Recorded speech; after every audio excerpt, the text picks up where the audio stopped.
एक 8 साल का बच्चा मस्जिद के एक तरफ कोने में अपनी छोटी बहन के साथ बैठा हुआ हाथ उठाकर अल्लाह पाक से न जाने क्या मांग रहा था।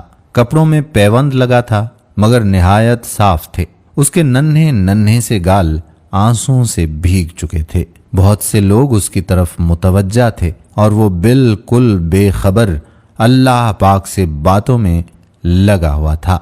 जैसे ही वो उठा, एक अजनबी ने बढ़कर उसका नन्हा सा हाथ पकड़ा और पूछा, बेटा अल्लाह पाक से क्या मांग रहे हो? उसने कहा, मेरे अब्बू मर गए हैं, उनके लिए जन्नत। मेरी अम्मी हर वक्त रोती रहती है, उसके लिए सब्र। मेरी बहन माँ से कपड़े मांगती है, इसके लिए रकम। अजनबी ने सवाल किया, क्या आप स्कूल जाते हो? बच्चे ने कहा, हाँ जाता हूँ।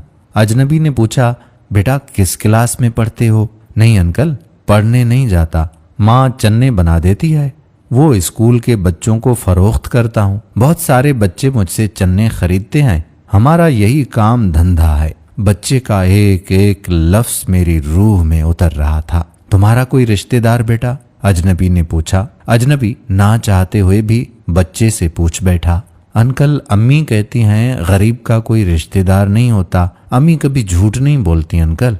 लेकिन अंकल जब हम खाना खा रहे होते हैं और मैं कहता हूँ अम्मी आप भी खाना खाओ ना, तो वो कहती हैं कि मैंने खा लिया है।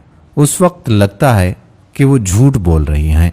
अजनबी कहने लगा, बेटा अगर आपको आपके घर का खर्चा मिल जाए तो आप पढ़ोगे? बच्चे ने कहा, नहीं अंकल बिल्कुल नहीं, क्योंकि तालीम हासिल करने वाले गरीबों से नफरत करते हैं। हमें किसी पढ़े हुए ने कभी नहीं पूछा, पास से गुजर जाते हैं। अजनबी हैरान भी था और परेशान भी।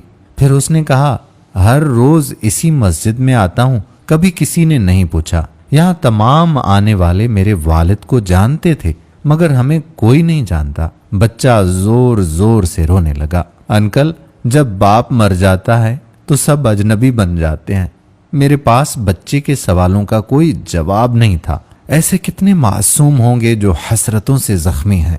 बस एक कोशिश कीजिए और अपने इर्द गिर्द ऐसे ज़रूरतमंद यतीमों और बेसहारों को ढूंढिए और उनकी मदद कीजिए। मदरसों और मस्जिदों में सीमेंट या अनाज की बोरी देने से पहले अपने आसपास किसी गरीब को देख लें, शायद उसको आटे की बोरी ज्यादा जरूरत में हो। आप किसी को तस्वीरें भेजते